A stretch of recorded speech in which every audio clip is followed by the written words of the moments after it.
the Toronto Maple Leafs are in big trouble, and stuff seems to be starting to get worse. This all began with the Tyler Bertuzzi laughing at Brad Marchand when he injured Timothy Liljegren, which placed him on the IR, and after that, the Leafs just seem to be absolutely collapsing. So we'll be going over everything we have about the Maple Leafs over the past few weeks in this video, but before we get into it, we noticed that 84% of you guys are not subscribed to the channel. So if you're looking for a spot to get your news around the NHL, you're in the right spot. Make sure to stay a while, subscribe to the channel so you don't miss out on any of the breaking news. But like I said, the Leafs are falling apart. I don't think there's any other better way of saying this. Since that Timothy Liljegren injury, stuff has just been getting absolutely horrible for the Toronto Maple Leafs. You know, we've had so many instances of people starting to just absolutely suck on the Maple Leafs. People getting hurt, people not doing what they got to do, and it's just getting absolutely terrible. But like I said, it sparked with the Timothy Liljegren injury, and Tyler Bertuzzi seemed to be laughing at Brad Marchand once he did that. They got this guy on the team to put up points, but also defend their players, and that seems what he hasn't been doing lately. After that, he said, "I just know that he's full of shit." Like, you can't just, I don't know what you can do as Tyler Bertuzzi. You can't say that, but you can't act in the way he did. You know, the way he acted and the way he said that, it don't really correlate. It just kind of seems like, oh yeah, he's a joke, you know, it don't make any sense. But from that, the Leafs just going so downhill. But Nick, tell me, what do you think about the Toronto Maple Leafs' recent situation? It has been absolutely horrible. It's about managing your appearance to the fans, and how do you think that looks? Regardless of what you say after, how do you think it looks when you're laughing along with the guy after he just injures one of your more important players on defense? Obviously, I was going to say one of their more important players, but I mean, obviously the core four and then Morgan Rielly, but like, they need everybody back there on defense. They need everybody they can get, considering what's going on with their defense right now. My problem here is, yeah, with Bertuzzi, but more with Ryan Reeves, like saying that he never had an opportunity to get out on the ice after him. You had plenty of opportunities. Like, just last change doesn't prevent you from getting on the ice while he's, like, right when he hops on, you should be hopping on the ice. You should be getting on the ice and going after him right away. And that's not an excuse. Ryan Reeves has been doing a lot of yapping lately. I think you've noticed he's been doing a lot of talking. There's always excuses. There's always an excuse not to fight somebody. He's only been in 2 fights, I think, so far this year. That's a problem. He's supposed to be doing that stuff, like, not every game, but, like, anytime there's something happens to one of their players, he needs to be doing that. That's what they brought him in there for, and he's just doing a lot of talking right now, which is, you know, what we've come to expect from the Leafs teams in the past and what we're getting now. Yeah, no, you're absolutely right. Ryan Reeves is also a big part of that. That's why they got him. He's not there to go score goals. You know, I'm pretty sure last year he put up his career-high in goals with Minnesota, which was 3. That's pretty evident that he's not going out there to score goals, especially on a roster that has enough goal scorers to begin with. But, you know, the Leafs, in their past few games, they've seemed to just be kind of, like, lost. I guess is the best way to say it. They went down to the Tampa Bay Lightning very quick in the game. They ended up coming back to win in overtime. You know, that seemed to turn it around and looked like they were going to come back out flying the next game. The next game, though, was against the Ottawa Senators last night, and they lost 6-3. I believe it was 6-3, and I can't remember if that's the exact score. But, you know, you can't be losing to the Ottawa Senators, and realistically, you shouldn't be losing to the Tampa Bay Lightning with the roster you have now without Andrei Vasilevskiy. You know, if Vasilevskiy was there, absolutely understandable. You know, he's the best goalie in the world, and I don't expect him to, you know, have very many bad games. But against a guy who never had a win, I don't think, until the other night, it's not something that is acceptable with the Leafs roster they have. You know, one big part of this is John Klingberg. He is the 7th defenseman at Leafs practice, which was today. And with some names there, I think he should be arguably the first line, on the first line. I don't think there's much of a question. But having him as the 7th defenseman, a guy you got out to go and quarterback your power play, to be a solid defenseman on the team, was something they needed. And he's on the 7th line. That is absolutely ridiculous. You just can't have that. But, you know, it just seems like he don't really care. You know, I know, Nick, you pointed out John Klingberg earlier before we recorded this video, and you had some things to say. But, you know, it's absolutely unacceptable. So what do you think about what he's done with the Maple Leafs, I could say? Because last year, you know, in Minnesota in a short time, he wasn't bad. He wasn't obviously the best defenseman, but he could quarterback a power play. He was a solid offensive defenseman. But what do you think about him here with the Leafs? Because it's absolutely shocking. Well, he's a giant waste of money. That's the entirety of it. You don't need a guy to come in and quarterback the power play. You have a power play line that should be able to score a goal every single time they go out there, and the second line is not too bad either. You should not need another guy to quarterback power play. Should not need. That's not something they absolutely needed. And now that he's here, he's not doing a great job at it, and he's also terrible at defense. But the Leafs should have known this. The Leafs fans all knew this when he was coming in. Everyone was saying it, and everyone that's had John Klingberg was saying, he cannot defend. He will not defend. He's horrible at it.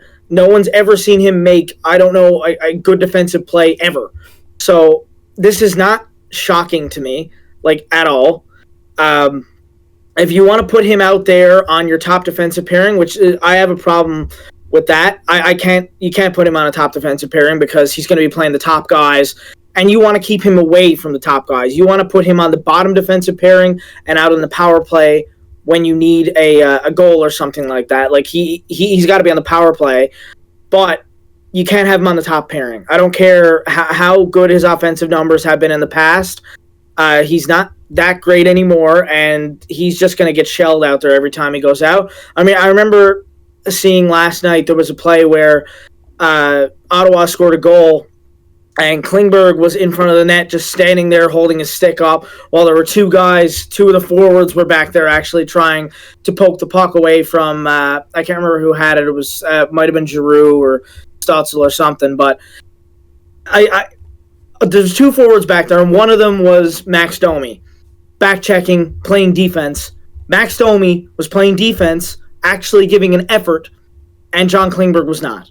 That is a massive problem, because if there's any Habs fans watching, you remember Montreal, he did not play defense. He was a liability every time he went out there.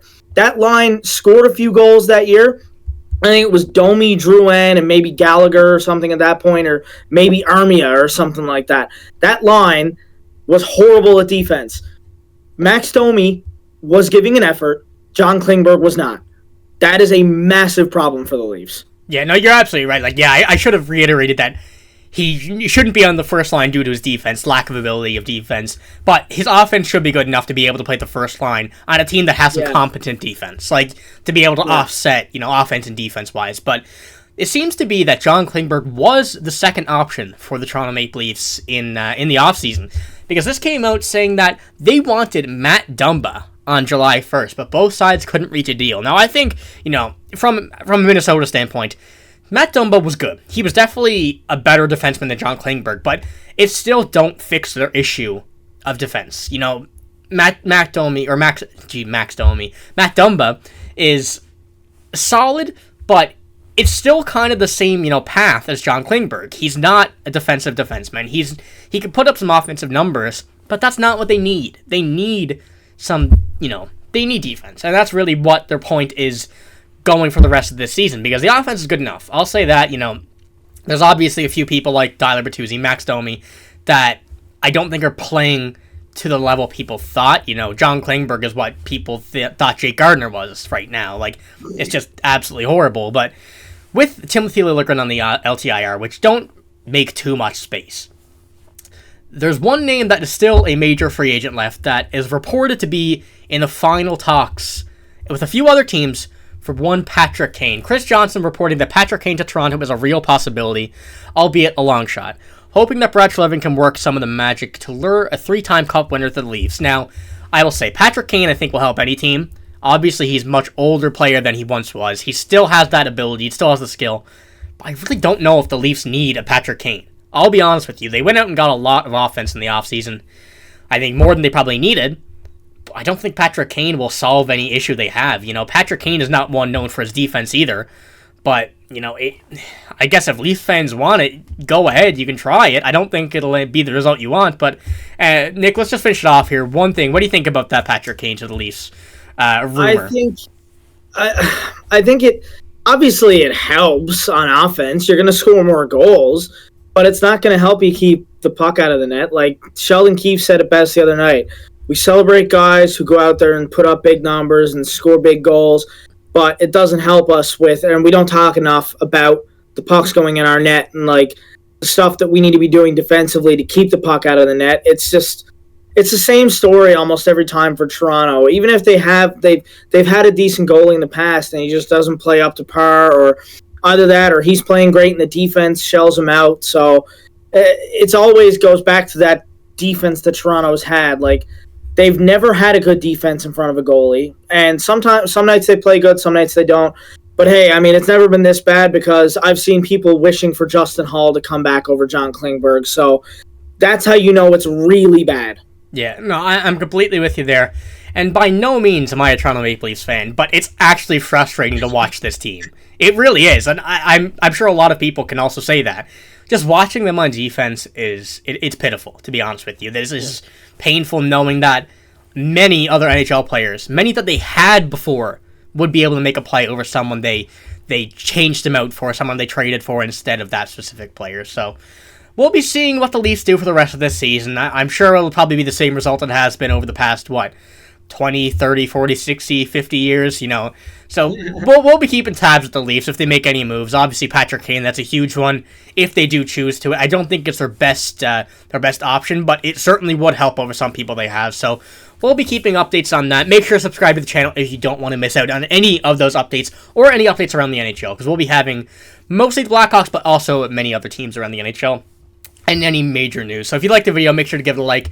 We're signing out. Hope you have a great day. Thank you for watching, and see you later.